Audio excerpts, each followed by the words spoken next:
I feel like I should start this video off with a slight disclaimer. To be fully transparent, the main type of music that I listen to is rap, hip-hop, and any rap adjacent genres. Of course, this is not the entirety of my music taste and it's not all I will talk about, but truthfully when it comes to new releases and what I pay attention to on a week-to-week basis, it kinda is. So when I say music is back, I am talking about a fairly specific type of music.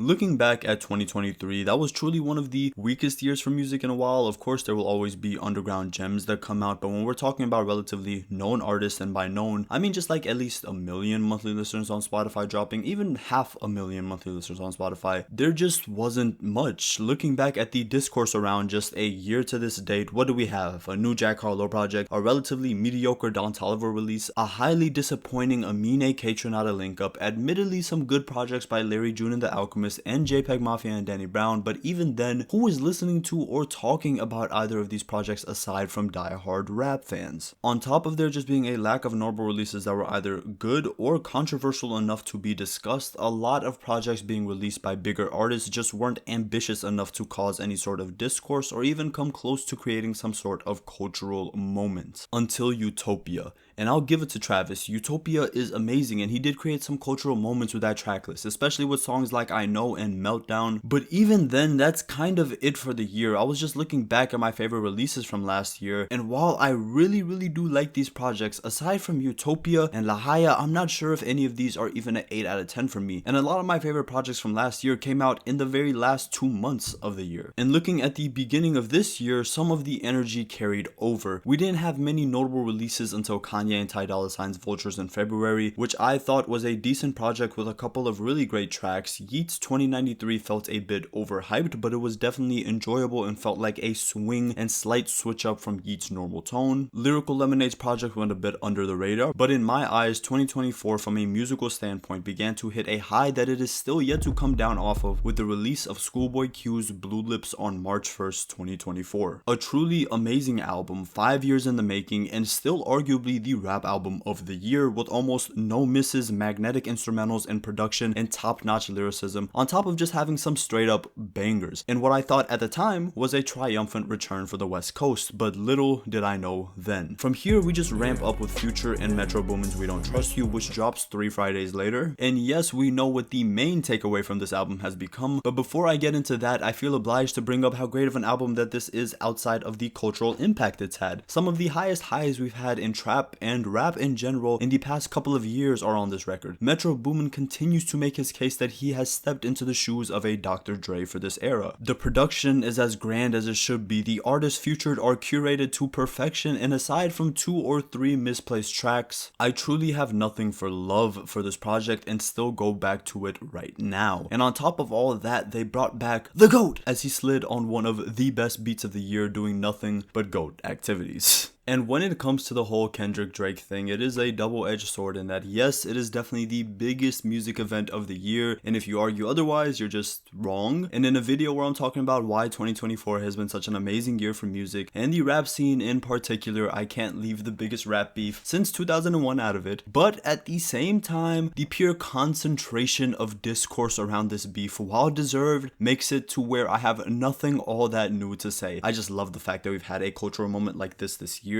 I've been on multiple car rides where me and my friends have just listened to every song from this entire saga and broken down the beef as if it is a season of Game of Thrones. Early on, multiple arguments about who is winning. I've watched hours and hours of content and listened to all of these songs so many times, and in many ways this really was the Game of Thrones for rap supremacy, and without a doubt we got a clear winner. And if there is any question as to who I'm referring to, it's the guy who had damn near every rapper and celebrity from the West Coast on stage singing that the other guy is a PDF file 6 straight times. Once again, there is so much discourse around this, so I'll keep it brief and move on to all of the other amazing parts of this year in music that actually might have gone under the radar because of how big this whole beef was. But lastly, before I do move on, one of my favorite things about what the beef resulted in, and I guess also proof to how amazing and impactful this beef was for the entire music industry and culture in general, is not only were we able to get pretty much a whole LP from a man who didn't drop for 5 straight years, but also we've had YouTubers and media personalities like Zias and B. Lou and Nathan Zed coming back from the dead just to cover this momentous occasion. Absolutely amazing. But going back to the timeline, and also sorry to any really great music that dropped during this whole beef, because I know for sure I didn't pay attention to it. Going back to the timeline, I knew that this year was cemented as being just that year when freaking Gunna dropped one of the best albums of his entire career and one of the best albums of the year so far on a random Friday at the beginning of the summer. Childish Gambino re-released a better version of 3/15/2020 on a random Monday in the middle of May. Anderson.paak, Knowledge, No Worries, and apparently Snoop Dogg wanted to drop a quick 4 bangers on all of our heads, and then switching up the vibes, Billie Eilish dropped what is in my opinion her best album on May 17th, a truly ethereal project that I loved from start to finish. And as if May didn't give me enough new music to chew on, and as if the West Coast hadn't already proved itself to be gunning for the heavyweight title once again, Vince Staples drops what is in my opinion one of the 3 best projects of the year on May 24th, 2024 with Dark Times. Another project that is still yet to leave my rotation, a quick listen with some amazing storytelling and experimental production. Vince is still yet to let me down with one of his projects, and this might just be my favorite from him yet. The moment I heard Black and Blue, I knew I was in for something special, and I truly was not let down. Skipping forward to early June, we got our first Ski Mask project since Stokely, and while it may not be for everybody, I absolutely adored it as a diehard Ski fan.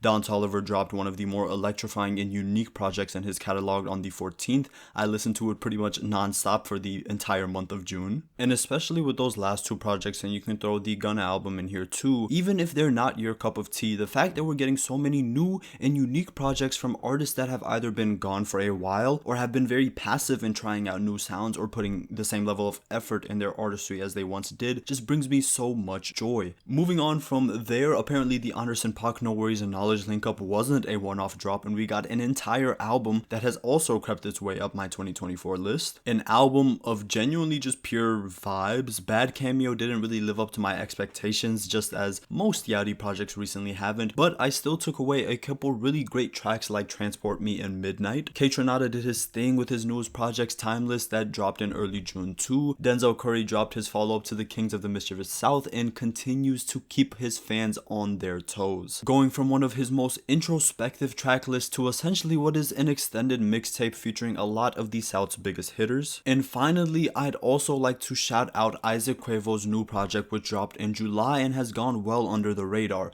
Quick, breezy listen that I definitely recommend, and a lot of introspective listening here too, very reminiscent of a Mick Jenkins project. From the moment that the 1st of March hit and Schoolboy Q dropped Blue Lips, then Metro and Future dropped We Don't Trust You, to the entire beef, to Vince Staples' Dark Times, and now Don Toliver's Hearthstone Psycho, I have not found a single week where I have no new notable music to listen to, or narratives to catch up on. This year, both from a critical and audience perspective, has been absolutely electrifying for the rap and hip hop genre. And arguably what makes me the most excited isn't just the pure level of top tier output that we've gotten so far, it's the level of top tier output that we're still yet to get. Remember, A$AP Rocky just confirmed that he'll be dropping his first album since 2018 at the end of August. The Jid Metro link up is still rumored to be releasing this year. Given the current state of his popularity, there's no better time for Kendrick to drop. J. Cole, while in a bit of a tricky spot, has still said on many occasions that the fall off is coming soon. Cardi's been teasing a new album all year. Baby Keem is rumored to drop his follow-up to the Melodic Blue, and there's probably just so much more that I'm missing out on mentioning here, and a lot of albums that have already come out this year that I didn't mention. This has truly been a feast for a hip-hop head like me, and I can't wait for the remainder of the year. Drop some of your favorite projects so far and projects you're looking forward to in the comments down below. Thanks for watching, and I'll see you in the next one.